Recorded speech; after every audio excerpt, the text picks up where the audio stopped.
Greetings to you all. Thank you for inviting me to give you a talk on the topic of my choice. I decided to choose the topic menopause because majority of women in our church, they are either approaching menopause or they have reached menopause. As an introduction, I'd like to thank you for all the years, the days that you visited our home, more especially the spiritual support that you gave to my dear mother.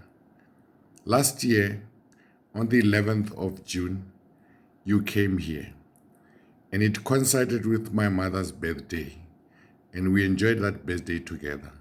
As an introduction, I'd like you to take you through the memories of that day, which should not be forgotten, and you will not forget, and we as a family will never forget that Elska congregation with their reverends, Bishop Muila and Reverend Zone Vutalo, the joy and spiritual support that they give to the family, with special reference to my mother.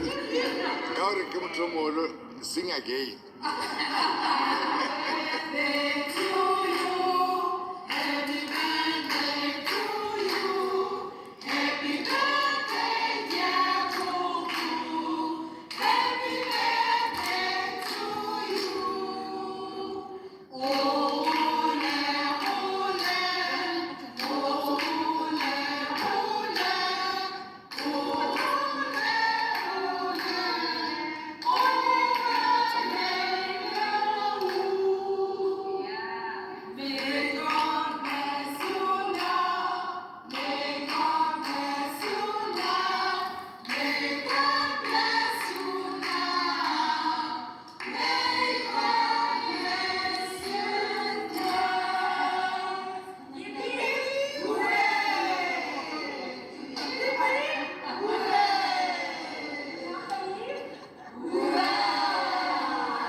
Usifaka English eh?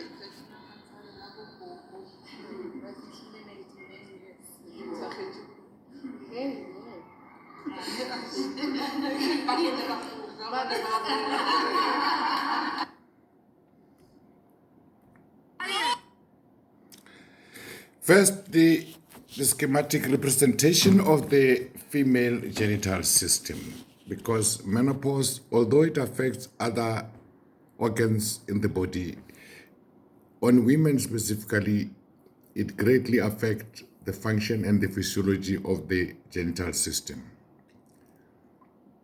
What is menopause? The word menopause is derived from the Greek word means cessation of menstruation. The menopause just means cessation of menstruation, which means a woman no more menstruate. The average age of menopause is about 51 years. It marks the end to fertility.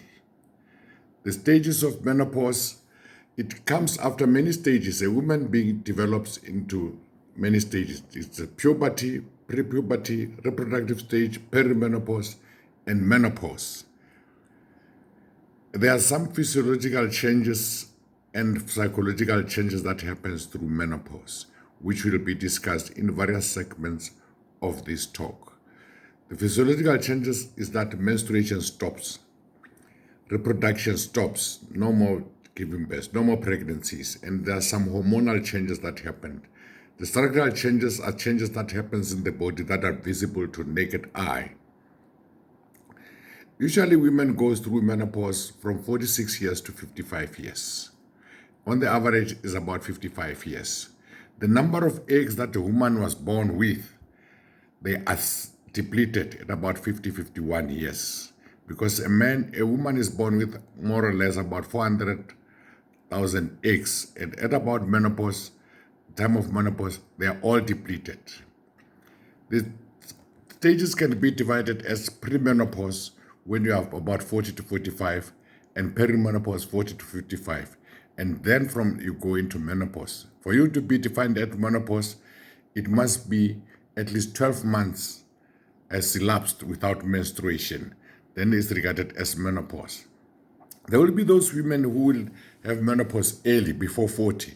They are regarded as having premature menopause or premature ovarian failure.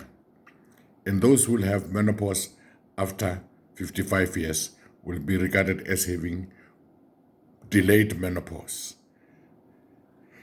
The main symptoms of menopause are those of estrogen deficiency, which is hot flashes, which is the first sign that happened, which is accompanied by night sweats. The long-term effects of menopause will be fragile bones, which is called osteoporosis, effect on memory, which is memory loss, and physical changes and urogenital ages, which affect also the libido, the reproductive function, and the gait and the skeleton as it is. The short-term, like hot flashes, they are self-limiting. They will last you about 4 to 5 years and finish. And they will go away with or without hormone replacement therapy, while the long-term will remain forever. This is the cascade of events. Hot flashes will lead to sleep deprivation, loss of energy and productivity, and the mood swings that accompanied the estrogen deficiency. There will also be some appetite changes which can lead to constipation, and the constipation will lead to hemorrhoids because of straining at stools. The most distressing are psychological symptoms, which are mood swings, irritability, very anxious, and forgetfulness. The general appearance of menopause on the skin, they're very visible. The skin loses elasticity and tegel, and the deposit of fat, you stop depositing fat in areas where a woman usually deposits fat, and deposit fat where usually a man deposits fat, which is on the belly. Hence, you develop central obesity with wrinkles, and because of eating habits, you have those constipations. Looking at this is a menopausal woman with teeth that are enlarging because of recession of the gums. This is because of the bone. Usually, a woman deposit fat on the breast, the buttocks, the thighs, and if on the abdomen is very little, but you lost those fat and you start depositing fat where women don't deposit fat, and you develop hair on the chins. This hair on the chins and on the face is because of androgen dominance, the male hormone dominance that happens with menopause, which are produced by postmenopausal ovaries. And that gives you hair recession. You lose hair and it's sort of balding, and even the voice can change. They all females are at risk of menopause. It doesn't matter how you do to look like. All females are at risk of then one day you will develop menopause. So it's important for every woman to know about menopause. This will be the end of segment 1. Thank you.